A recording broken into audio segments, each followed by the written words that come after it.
Hi everybody, Teresa with Indigo Moon Arts, and just showing you a quick little tip for streaks in your paint. If you're looking to keep your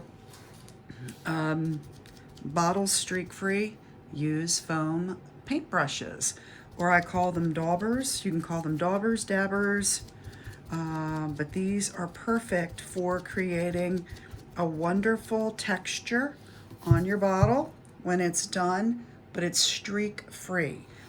So if you're dealing with problems with paint cracking because you're putting it on too heavy with a paintbrush, this is the best way to do it. You can do your decoupage with it, meaning your Mod Podge. You can do your first application of Mod Podge also with the foam brush, and then your acrylic primer, and it spares you all of the streaks.